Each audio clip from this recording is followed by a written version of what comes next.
The city of Lagos paused with its usual chaos, horns blaring, buses weaving through traffic, street hawkers darting between cars. Yet in the midst of this noisy rhythm stood one man whose power towered above the rest, Chief Obodil, a wealthy tycoon who owned the largest cement company in Nigeria. His empire stretched across the nation, and his long convoys of heavy trucks were as common on the highways as the potholes themselves. But to the ordinary people, those trucks were symbols of fear, machines that carried death as much as cement. Obodil's reputation was as heavy as the cement his trucks carried.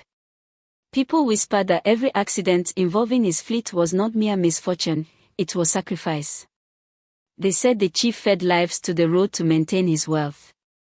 His mansion loomed on the island, a fortress of marble and glass, guarded day and night. To the masses, he was untouchable, living proof that power shielded men from justice. The story began one hot afternoon on the city's mainland. The air shimmered with heat as a cement truck thundered down a narrow road, its brakes squealing, horn blaring. Among the pedestrians on the roadside was Ifeoma, a 19-year-old university student with dreams bigger than her small world. She was vibrant, with bright eyes and natural braids tied back neatly, carrying a small bag of textbooks as she made her way home.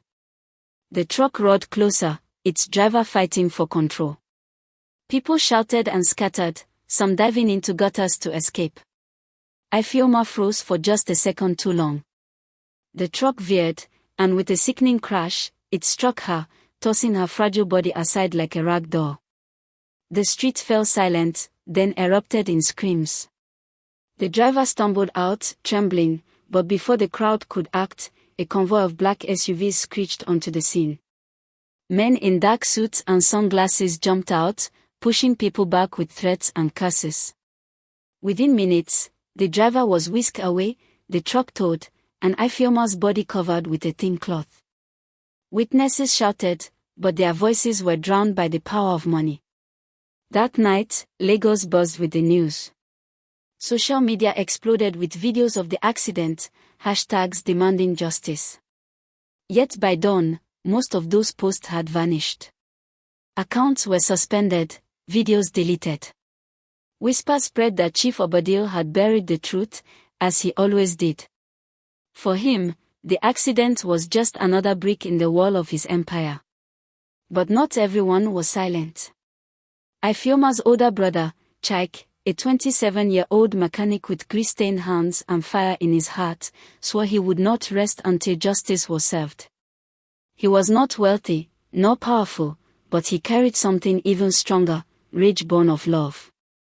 Each night he replayed the accident in his mind, the sound of the truck haunting his dreams.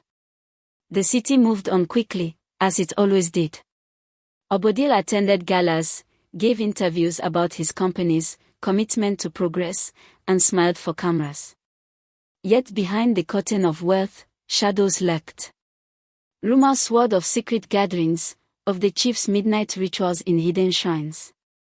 Some said the trucks were not only transporting cement, they carried souls. One evening, Chike received a tip from a frightened driver who had worked for Obodil's company. The man whispered of a pattern: every year, at least one fatal accident would happen just before the company signed a major contract. "It's no accident," the man muttered, eyes darting nervously. "The chief feeds the road, and the road feeds him back." Chike's anger hardened into resolve.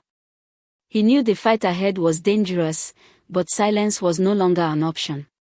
He began gathering witnesses, collecting evidence, piecing together the dark puzzle behind the accident. Each step brought him closer to the truth, and closer to Obodil's wrath. As Chike dug deeper, he uncovered records that tied Obodil's wealth to death after death. Families silenced by bribes, police reports rewritten, journalists disappearing. The trail was long and bloody, but it pointed to one undeniable truth: the billionaire's empire was built on broken bodies. But Obodil was no fool. He had eyes everywhere. One night, as Chike returned home, he noticed a black SUV parked across the street. Its tinted windows revealed nothing, but he felt their gaze.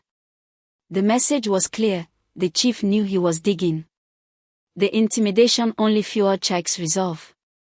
He reached out to a journalist, Eudora, a sharp-minded woman in her early 30s who had long suspected Obadiah's hands were not clean.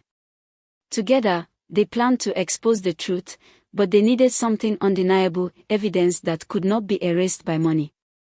Their opportunity came during one of Obadiah's lavish business gatherings. It was said that the chief sealed his biggest contracts at these events, often just days after another accident. If they could infiltrate and gather proof, they could finally break the cycle. Inside the ballroom, Obadiah was at his most commanding.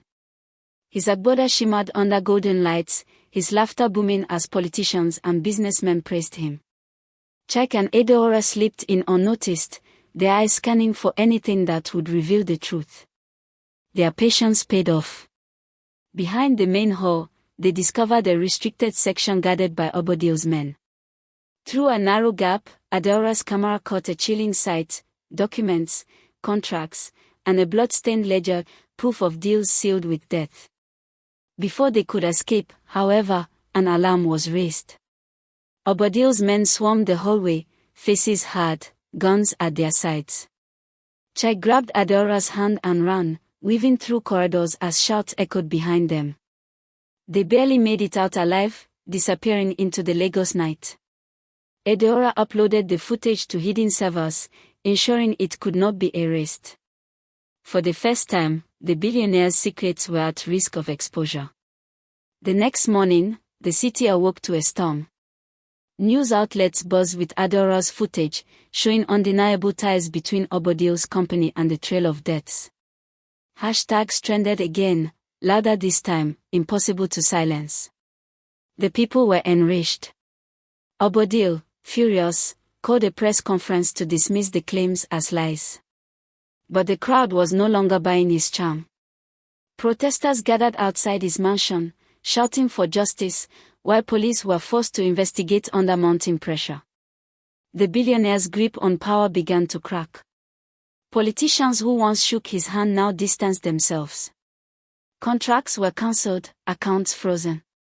For the first time in decades, Chief Obadiah tasted fear.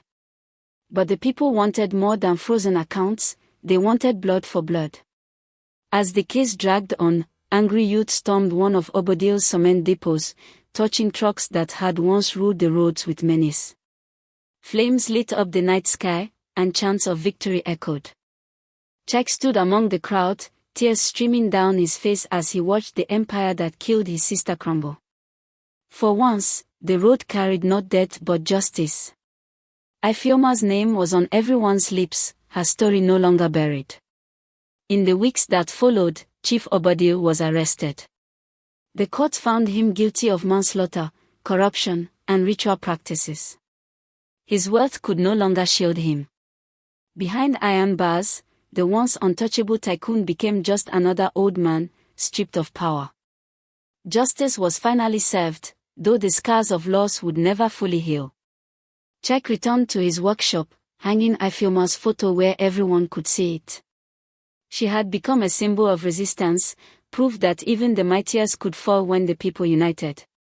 And for the first time, Lagos roads felt a little lighter, no longer haunted by the curse of blood and cement.